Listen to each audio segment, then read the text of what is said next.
So guys welcome back to micro classes. CTET जुलाई 2024 के लिए हमारी इंपॉर्टेंट क्लासेज चल रही हैं। आज का हमारा सब्जेक्ट है हिंदी पैडागोजी।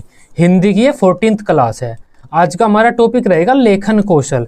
तो लेखन कौशल का क्या अर्थ होता है, लेखन कितने प्रकार का होता है, अनुलेख, प्रतिलेख, श्रुतलेख, सुलेख, ये सब क्या होता है, और लेखन कौशल विकास की कौन कौन सी विधियाँ होती हैं, जैसे मोंटेसरी विधि, पेस्टोलॉजी विधि, जैक्टार्ट विधि, इन सभी की आज हम बात करने वाले हैं।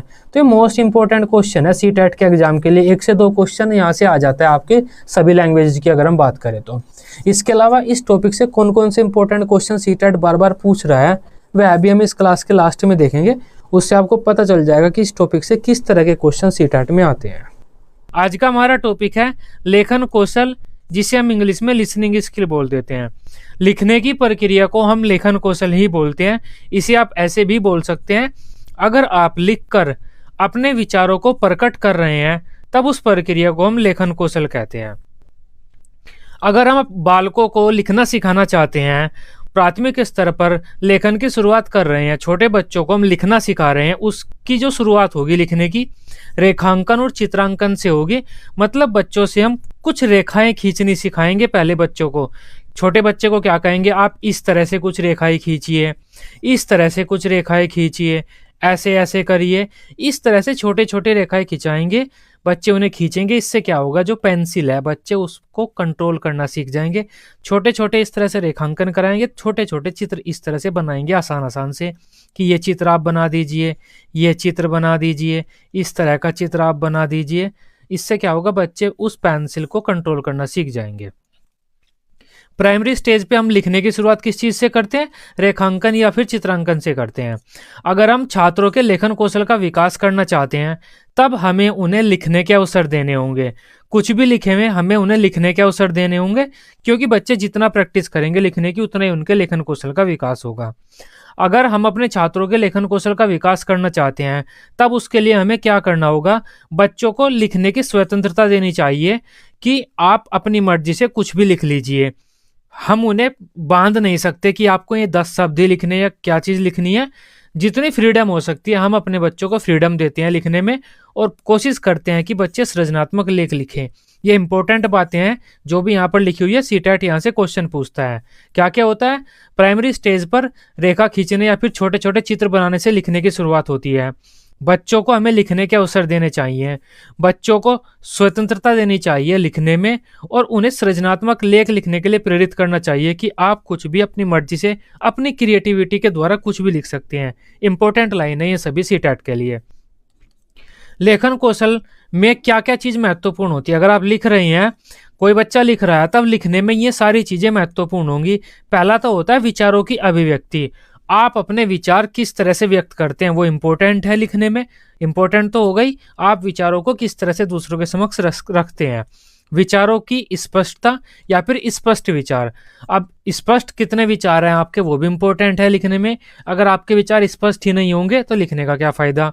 विचारों की मौलिकता या मौलिक विचार से मतलब हो जाता है नवीनता। वही बात आ जाती है हमारी ऊपर वाली जो की थी सृजनात्मकता वाली। आप अपनी मर्जी से कुछ नवीन विचारों को भी रखें। ऐसा नहीं है जो आपके टीचर ने 10 सेंटेंस आपको सिखाए जिंदगी भर आप उन 10 सेंटेंस को ही बोलते रहें। मौलिकता आपके विचारों में होनी चाहिए, कुछ नवीनता होनी चाहिए। कल्पनाशीलता, अब कुछ लिखने के लिए कल्पनाशीलता तो जरूरी है। बिना कल्पना किए तो आप कुछ नहीं लिख सकते। लिखने में हमारी ये चीज़ इंपॉर्टेंट होती है, अभिव्यक्ति, स्पष्टता, मौलिकता और कल्पनाशीलता। ये 4 चीज़ें इंपॉर्टेंट होती है। ये चीज़ें लेखन कौशल में इंपॉर्टेंट नहीं होती। अगर हम बच्चों को लिखना सिखा रहे हैं तब इन चीज़ों पर तो हम बल देंगे। ये जो 4 पॉइंट हैं, ये 4 पॉइंट तो इंपॉर्टेंट है, ये 4 पॉइंट तो हम बच्चों को सिखाएंगे। लेकिन ये जो पॉइंट हैं इन पर हम बिल्कुल भी बल नहीं देते लिखना सीखने में। ये सब बकवास है, बेकार है। सुंदर लेखन, अब किसी बच्चे का सुंदर लेख नहीं है तब हम उस पर ज़्यादा बल नहीं देंगे। कोई बच्चा सुंदर नहीं लिख रहा तो वह जैसे जैसे बड़ा होगा सीखता जाएगा, लिखने लगेगा, लेकिन हम ज़्यादा बल सुंदर लेखन पर नहीं देते। श्रुत लेख, सुनकर लिखना, सुनकर लिखने पर हम ज़्यादा बल नहीं देते, क्योंकि बच्चे इसमें लिमिटेड रहते हैं। बच्चों को फ्रीडम नहीं रहती कुछ भी लिखने की। हम बच्चों को जो इमला बोल रहे हैं बच्चे उसी चीज़ को लिखेंगे, तब उस चीज़ को हम अच्छा नहीं मानते। क्यों नहीं मानते, क्योंकि हम बच्चों को लिखने में फ्रीडम देते हैं कि आप अपनी मर्जी से कुछ भी लिख लो। अगर हम इमला बोल रहे हैं तब इमला में हम फ्रीडम नहीं देते, तब श्रुतलेख बेकार चीज़ हो जाती है। प्रतिलिपि, जैसी 10 लाइन हमने ऊपर लिख दी है, आप भी बिल्कुल 10 लाइन ये ऐसी ही लिखिए, ज्यादा अपने दिमाग से कुछ नहीं लिख सकते। इसे हम प्रतिलिपि बोलते हैं। ऊपर जो लिखा हुआ है उसकी फोटो स्टेट कर दो, प्रतिलिपि आप कर दो, वो भी गलत है। क्यों गलत है? क्योंकि यहाँ पर भी बच्चों को हम फ्रीडम नहीं दे रहे, उनको लिमिटेड कर रहे हैं। प्रश्नों के उत्तर लिखवाना वो भी गलत है, क्योंकि बच्चे को हम क्रिएटिविटी या फ्रीडम देते हैं, आप कुछ भी लिख लो अपनी मर्जी से। प्रश्नों के उत्तर लिखवाना इतना अच्छा नहीं माना जाता। वर्तनी की शुद्धता पर हम ध्यान नहीं देते। गलत स्पेलिंग अगर आप प्रयोग कर रहे हैं तो आप कर सकते हैं, क्योंकि स्पेलिंग तो गलत आप भी करते होंगे। बीएड हो गई है आपकी, हिंदी कितनी लिखते हैं आप, स्पेलिंग तो गलत अब भी करते होंगे आप। इस वजह से छोटा बच्चा अगर गलत स्पेलिंग कर रहा है, वर्तनी अशुद्ध कर रहा है, तो वह कर सकता है। उस पर ज्यादा बल नहीं देते, हम बल देते हैं, उसे सुधारने का प्रयास करते हैं। लेकिन जब लेखन कौशल सिखा रहे हैं हम, उस टाइम पर हम सिर्फ लिखने के बारे में सोचते हैं, वर्तनी के बारे में नहीं। ज्यों का तो लिखना, वही बात आ जाती है ऊपर वाली है। ज्यों का तो हम नहीं लिखाते, किसी चीज को रटकर नहीं लिखाते। क्या कराते हम? बच्चों से कहते हैं आप अपने दिमाग से कुछ भी क्रिएटिव लिखो, या फ्रीडम दे देते हैं उन्हें कि आप कुछ भी लिख सकते हैं। यह काम हम लिखने में कराते हैं। अब बात कर लेते हैं लेखन कौशल सिखाने के उद्देश्य। हम बच्चों को लिखना सिखा रहे हैं तो क्यों सिखा रहे हैं, हमारे क्या उद्देश्य हैं? बच्चों को लिखना सिखाने का हमारा मुख्य उद्देश्य यही हो जाता है कि बच्चे अपने अनुभव, अपने विचार खुद को दूसरों के समक्ष प्रकट कर सकें लिखकर। बच्चे लेखन के द्वारा खुद को अभिव्यक्त कर सके, मतलब अपने आप को दूसरों के समक्ष प्रकट कर सके, अपने विचार दूसरों के समक्ष प्रकट कर सके। बच्चे अपने अनुभव को लिख सकें, लिखकर दूसरों को बता सकें। बच्चे विभिन्न संदर्भों में अर्थपूर्ण वाक्य लिख सकें, मतलब जो जिस भी संबंध में, जिस चीज के बारे में बच्चे कुछ लिखना चाहते हैं, जो भी उनके विचार हैं किसी भी चीज के संबंध में, बच्चे उसे लिख सके। इतना हमारा यही हो जाता है कि बच्चे लिखकर खुद को प्रकट कर सके। बच्चे लेखन में मुहावरे, लोकोक्ति, विराम चिन्ह आदि का प्रयोग कर सकें। ये हमारे उद्देश्य होते हैं, जिस वजह से हम बच्चों को लिखना सिखाते हैं। अब बात कर लेते हैं लेखन कितने प्रकार का होता है। लेखन कई प्रकार का होता है। यहाँ पर हम इंपॉर्टेंट 5 प्रकारों की बात करेंगे जो सीटेट पूछता है। अनुलेख, प्रतिलेख, श्रुतलेख, सुलेख व रचनात्मक लेख, ये 5 प्रकार हम बात करेंगे यहाँ पर। सबसे पहला हो जाता है हमारा अनुलेख। अनुलेख क्या होता है? जो चीज हमने ऊपर लिख दी है, आपको वही चीज उसके नीचे लिखनी है और ठीक उसी तरह से लिखनी है। जितनी चौड़ाई में हमने शब्द बनाए हैं, जितनी लंबाई में हमने जो शब्द बनाया है, उसी प्रकार से ठीक आपको सेम डिट्टो उसी अनुपात में आपको बार बार लिखना है। ऐसा कोई भी लेख होता है उसे हम अनुलेख कहते हैं। ऊपर हमने एक लाइन लिख दी है, ठीक आपको उसी तरह की लाइनें नीचे लिखनी है, वही लिख सकते हैं आप, उससे ज्यादा कुछ नहीं लिख सकते। जितने अनुपात में जो शब्द बने हुए हैं उतने अनुपात में आपको शब्द लिखने होंगे। जितना गैप दिया हुआ है उतना ही गैप आपको यहाँ पर देना होगा। इसका प्रयोग हम बच्चों को लिखना सिखाने के लिए करते हैं। ये आप देख सकते हैं, छोटे बच्चों के लिए हम इस तरह की नोटबुक का यूज करते हैं। बच्चे इस तरह लिखते हैं और वे लिखना सीखते हैं। इसे हम अनुलेख कहते हैं। इमिटेट करना, इमिटेशन करना, ये आप पढ़ सकते हैं अगर पढ़ना चाहते हैं। नेक्स्ट बात कर लेते हैं हम प्रतिलेख की, जिसे हम प्रतिलिपि बोल देते हैं। पोस्ट स्क्रिप्ट, ट्रांसक्रिप्ट, इसमें हम क्या करते हैं, बोर्ड पर कुछ लिख देते हैं। 3-4 लाइनें हमने एक पैराग्राफ बोर्ड पर लिख दिया, या फिर बच्चों को कह देते हैं कि एक किताब है, इस किताब में ये पैराग्राफ लिखा हुआ है इस पेज पर, वो पैराग्राफ आप अपनी नोटबुक में लिखो। या तो आप बोर्ड से कोई चीज उतारो, या फिर बुक में जो चीज लिखी हुई है, जो पैराग्राफ बुक में लिखा हुआ है, उसे आप उतारो। इसमें क्या होता है, इसमें हम अपनी मर्जी से रेशो वगैरह बदल सकते हैं। अगर बोर्ड पर टीचर ने किसी अनुपात में या किसी लंबाई चौड़ाई में कोई शब्द लिखा है, हम अपनी कॉपी में उसे लिख रहे हैं, तब हम अपनी मर्जी से उसे बदल सकते हैं, थोड़ा आगे पीछे कर सकते हैं। यहाँ पर हमारा मतलब होता है लिखने का कि जो चीज ऊपर लिखी हुई है बोर्ड पर या किताब में लिखी हुई है, उसे हमें अपनी नोटबुक में लिखना है। एग्जैक्ट रेशो से कोई मतलब नहीं होता। जैसे यहाँ पर अनुलेखन में या अनुलेख में हमें बिल्कुल सेम एग्जैक्ट रेशो में लिखना होता है, लेकिन यहाँ पर प्रतिलेख में एग्जैक्ट रेशो में लिखने की कोई जरूरत नहीं होती। बस जो लिखा हुआ है उस तरह से आप अपनी नोटबुक में लिख लीजिए। या फिर किसी पुस्तक वगैरह में आप कुछ निबंध पढ़कर या कोई भाषण सुनकर आप अपनी कॉपी में लिखते हैं, वो भी हमारा प्रतिलेख ही होता है। एक जगह से देखकर या सुनकर दूसरी जगह लिखना प्रतिलेख कहलाता है। आप अपनी मर्जी से लिख सकते हैं कुछ भी, जरूरी नहीं है कि आप डिट्टो उसे ही लिखें। श्रुतलेख या फिर श्रुतलेखन, डिक्टेशन, इसमें क्या होता है, एक टीचर बोलता है और बच्चे लिखते हैं। इसे हम इमला भी बोल देते हैं। सामान्य भाषा में लिखा हुआ होगा, सामान्य भाषा में इसे इमला बोलना या फिर इमला लिखना कहा जाता है, ये लिखा हुआ है। टीचर बोलेगा, आप लिखेंगे। इस प्रक्रिया को हम श्रुतलेख बोल देते हैं या फिर श्रुत लेखन। सुलेख, सुंदर लेख को ही सुलेख कहते हैं। सु मतलब अच्छा, लेख मैंने मतलब कोई लिखाई, अच्छा लिखा हुआ लेख सुंदर लेख कहलाता है। ये एक सुलेख लिखा हुआ है। सुलेख से मतलब स्पेलिंग गलत करने से नहीं होता, या स्पेलिंग आप कितनी सही कर रहे हैं। सुलेख से मतलब होता है कितना सुंदर आपका लेख है, चाहे स्पेलिंग आप गलत कर रहे हो। ये एक सुलेख लिखा हुआ है यहाँ पर।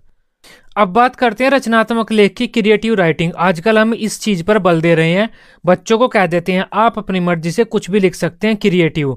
अपने दिमाग से कोई भी कविता सोचिए, कोई भी कहानी सोचिए, अपने जीवन की कोई भी आप कहानी रचनात्मक ढंग से प्रस्तुत कर सकते हैं, खुद कुछ भी लिख सकते हैं आप। रचनात्मक लेख पर आजकल हम बल दे रहे हैं। इन्हें एक बार और देख लेते हैं, थोड़ा कंफ्यूजन है। अनुलेख, जैसा ऊपर लिखा हुआ है वैसा ही आपको ठीक नीचे लिखना है। जितने अनुपात में लिखा हुआ है, जितना छोटा बड़ा लिखा हुआ है उतना ही आपको लिखना है। श्रुतलेख, श्रुतलेख होता है हमारा सुनकर लिखना। टीचर इमला बोलेगा, बच्चा लिखेगा, वो श्रुतलेख हुआ। प्रतिलेख, जैसा ऊपर लिखा हुआ है आपको वैसा सा ही लिखना है। कुछ बोर्ड पर लिखा हुआ है, कुछ किताब में लिखा हुआ है, वो पैराग्राफ आप अपनी नोटबुक में उतार रहे हैं। इसमें आपको अनुपात वगैरह का ध्यान रखने की जरूरत नहीं है। जो लाइन ऊपर लिखी हुई है आपको वो लाइन अपनी नोटबुक में लिखनी है, ज्यादा अनुपात वगैरह को देखना नहीं होता। श्रुतलेख दोबारा फिर आ गया ये। अब बात करते हैं सुलेख की। सुलेख मतलब अच्छा लेख, सुलेख होता है। अब बात कर लेते हैं बच्चों में लेखन कौशल का अगर हमें विकास करना है तो कौन कौन सी विधियां होती हैं। अगर आप छोटे बच्चे को लिखना सिखा रहे हैं, कौन कौन सी विधियों का पालन करेंगे। सबसे पहली हो जाती है हमारी वक्र विधि, कारो मेथड। ये पहले भी आ चुका है, शुरुआत में ही हमने पढ़ लिया है। इस विधि में हम क्या करते हैं, बच्चों को छोटे छोटे लाइनें, छोटे छोटे करू बनाने सिखाते हैं। छोटा बच्चा है हमारे पास, हम उसे सीधा सीधा तो नहीं कह सकते कि आप कै बनाओ, खे बनाओ, वो नहीं बना पाएगा। हम क्या कहते हैं, आप इस तरह से लाइन खींचो। बच्चा इस तरह से लाइन खींचता रहता है, खींचता रहता है इस तरह से। फिर कहेंगे अब आप इस तरह से लाइन खींचो। बच्चा इस तरह से लाइन खींच रहा है। फिर कहेंगे आप ऐसे बनाओ, ओ बनाओ, इस तरह से। ये छोटे छोटे कर्व, वक्र वगैरह बच्चा बना सकता है। उसके बाद हम कहेंगे आप टिल्टेड लाइन खींचो, इटैलिक इस तरह से खींचो, इस तरह से खींचो। इस तरह से करते करते हम बच्चों को बहुत सारे कर्व बनाने सिखा देते हैं और बाद में कहते हैं कि अब आप कै बनाओ। बच्चा जैसे ही कै बनाएगा तब सबसे पहले वो ये डंडा खींचेगा, ये डंडा खींचेगा, यहाँ पर ओ बनाएगा, यहाँ पर ऐसे करेगा, और ये सारे कर्व वह पहले ही बना चुका है। ये भी कर चुका है, ये भी कर चुका है, ओ भी बना चुका है। तब ये जो कर्व हमने उन्हें उसे सिखाए हैं, ये उसके लेटर बनाने में मदद करेंगे। ये विधि होती है कर्व विधि। इसमें हम पहले बच्चों को इस तरह से कुछ कर्व बनाने सिखाते हैं, और जब बच्चे कर्व बनाने में परफेक्ट हो जाते हैं तब उन्हें हम लेटर बनाना सिखाते हैं। रूपरेखा अनुकरण विधि, रूपरेखा अनुकरण विधि, लाइन सिमुलेशन मेथड। इसमें क्या होता है, हम बच्चों को किसी एक लेटर की या शब्द की रूपरेखा दे देते हैं। बच्चे को उस रूपरेखा का अनुकरण करना होता है।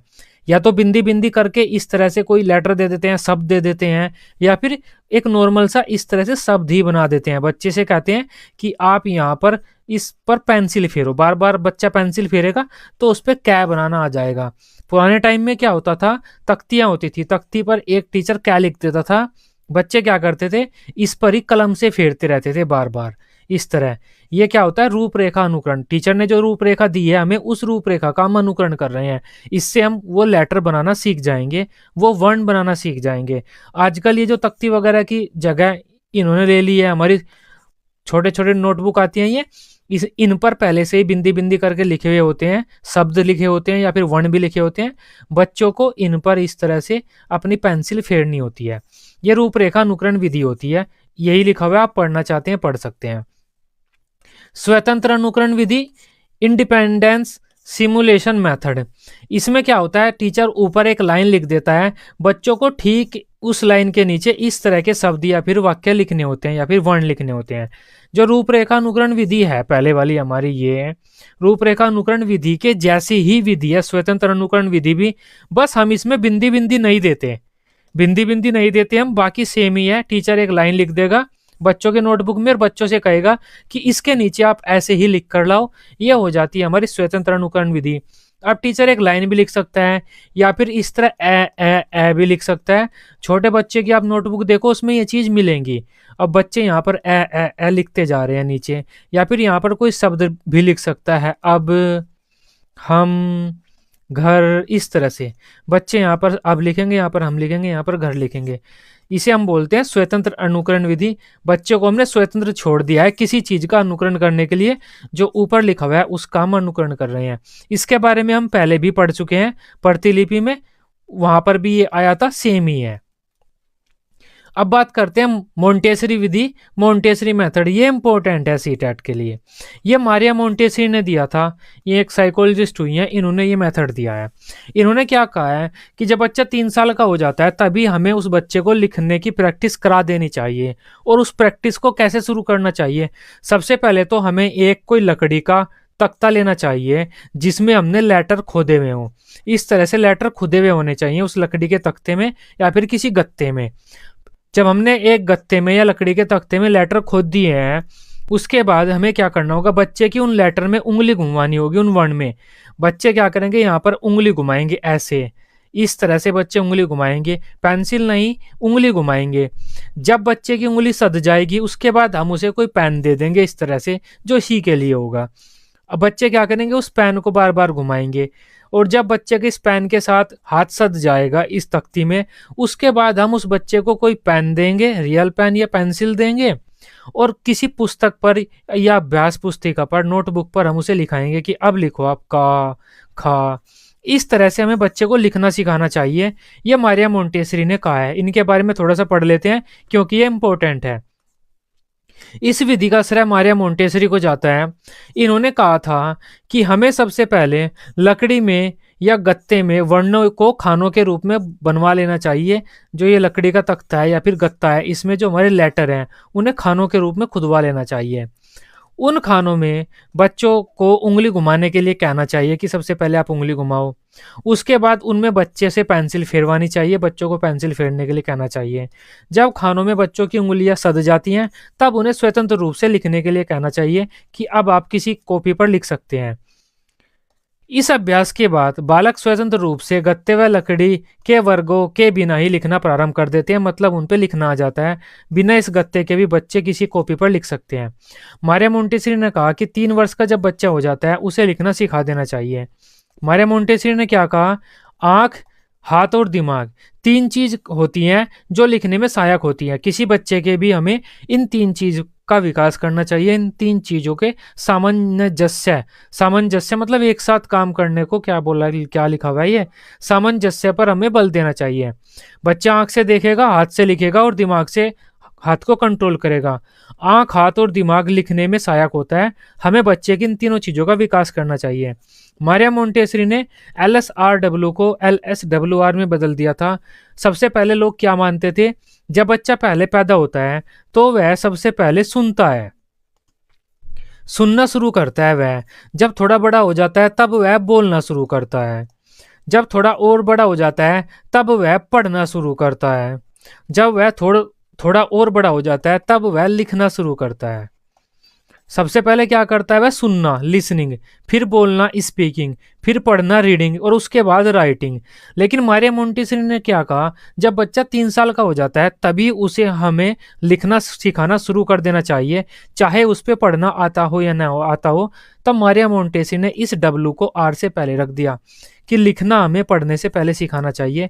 और यहीं पर है RW को मारिया मोंटेसरी ने, अरे लिख जा, RW को WR कर दिया। इस W को R से पहले रख दिया, ये मारिया मोंटेसरी ने किया था। अब पेस्टाल्जी विधि की बात कर लेते हैं। पेस्टाल्जी मेथड, पेस्टाल्जी हमारे एक मनोवैज्ञानिक हुए हैं, इन्होंने भी बच्चों को लिखना सिखाने की एक विधि दी है। इन्होंने क्या कहा है, इन्होंने कहा है हम किसी भी लेटर को छोटे छोटे भागों में तोड़ देंगे और उन टुकड़ों को बच्चों को दे देंगे। अब फिर हम बच्चों से कहेंगे कि अब आप ए बनाओ। बच्चे क्या करेंगे, वे टुकड़े ढूंढेंगे, एक टुकड़ा ये रहा, एक टुकड़ा ये रहा, एक टुकड़ा ये रहा। बच्चे इन तीनों टुकड़ों को मिलाकर ए बना देंगे। फिर हम बच्चे से कहेंगे आप अब ओ बनाओ। एक टुकड़ा ये लेंगे बच्चे, एक टुकड़ा ये लेंगे, अगर 2 मात्रा ये, हाँ, एक ये लेंगे और एक ये लेंगे, ये 4 मिलाकर ओ बना देंगे।